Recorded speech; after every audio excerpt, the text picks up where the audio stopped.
Travis Boak, the captain of the Port Adelaide Football Club and the winner of the Peter Babco Medal, Mike, for best on the ground in the Anzac Day match, joins us from his own couch. Welcome to you, Travis. Thanks very much for having me, guys. It's great to have you on board. Mike was very interested in what particular couch you'd be sitting on, so you're going to tick that one off, Mike? I like the look of it, mate. Yeah, it's very handsome. Tell us about very comfy. Tell us about the feeling out on the ground, Travis, because it must be just thrilling to go out there.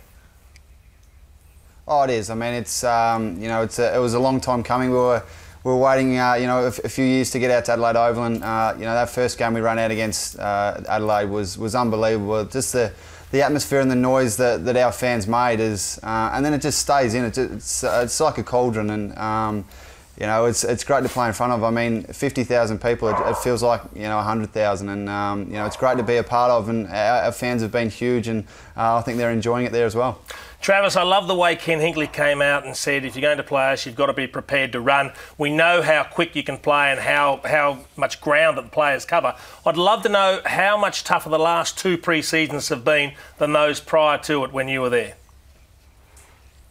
Yeah, look, they have been. I think each year, the pre-seasons go up another level, and Burjo's come in and really worked us to the bone, and this year was another level. Again, we went to Dubai, and we did, I think it was 10 days straight over there, and it was pretty crazy for the guys. But I think it does come down a lot to the players as well. They just want to get so much out of each session, and they're just the willingness to improve and push themselves to the edge has been fantastic, and they're starting to get that reward game day. Did you actually think it was possible to turn things around so quickly? I mean, in the space of 18 months, we're now talking about you as one of the legitimate contenders. Did you ever dream about, even though you thought, well, Ken Hinkley comes in, is going to head in the right direction, could you have dreamt it would happen this quickly?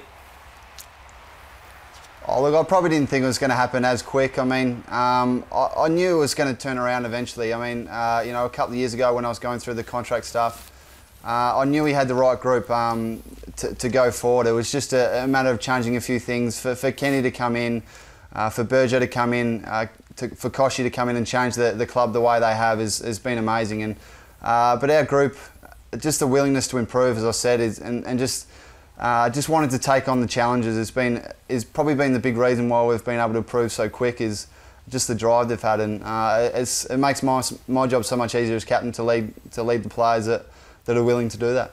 Travis, tell us about Hinkley, the coach. He served the great apprenticeship, but my understanding was that Leon Cameron had the job, walked away from it, and actually Kenny was almost the last resort in the context of filling that role. Does he kid and coax, or is he authoritarian? Yeah, I think he was the last man standing, Kenny. But he's a very demanding coach. But it's not only from the players. I think he demands a lot from the coaches as well, and that's where it really starts. He tries to get as much out of the coaches as he can, and ask them to demand a lot from the players. And he's really demanding on the leadership group as well. And so he's pretty strong with what he believes in. And I think he's just so passionate about what he does, and he's so passionate about the club, and it just comes across every time he speaks to the guys. And we come in for training on a Monday after playing a Sunday game, and we want to go out and play again. And that's the effect he has on the guys, and it's just so refreshing, and the guys love it. Can I ask you about your own performance, Travis? I've watched you a lot over the years, playing in front of empty stadiums, and always thought you were a good footballer, a B grader who perhaps had a little bit more to offer. Now you're one of the best 2 or 3 midfielders in the competition on form. You're right up there with Joel Selwood if you're both behind Gary Ablett. You seem now, though, to be playing with your heart and your soul. And I'm not sure what's turned that around, but you are a significantly different footballer and a far, far greater footballer than you were just 24 months ago. Yeah, look, I think the biggest thing for me was, the captaincy. It was, it probably took the focus away from my own game a little bit. I probably... my biggest criticism was just worrying about my game and how I could improve as a player and how that affects the team, and that sort of got to into my head a little bit, and I wasn't performing how I wanted to be. And I think once I got the captaincy, it's all just been about leading the team and how I can do that the best way I can, and that's sort of where I've been focusing all my energy on is how I can lead the team best. And I think I've just had so much great support from Brad and the rest of the leadership group. And then I just go out and play footy, and that's what Ken's been able to do, is just, just tell us to go out and play footy and just enjoy it. So that's been probably the biggest thing that's changed. Another massive scalp for Kane Corns yesterday with Joel Selwood. He was gone 3 years ago, wasn't he, Cornsy? Back playing in the SANFL, had lost the faith of the coach. Were you surprised that his tenure was sort of so shaky at that time? Yeah, look, it was a tough time for Kane. I mean, he's been a wonderful player for our club, and for me personally, he's been an absolute role model for me. And there's no surprise in how he's turned it around. He's the ultimate professional off the field, and he'll do anything he can to improve his game. And it was a pretty tough time for him, and I think he even admitted he thought he was done. And for Ken to come in and give him another life, and he's taken it with both hands. And as I said, there's no surprise at all. He's been able to change it around, because he'll just get anything he can out of his game. And I don't see him dropping off at all, because he's the ultimate professional and a true Port Adelaide person, and we love having him around the club.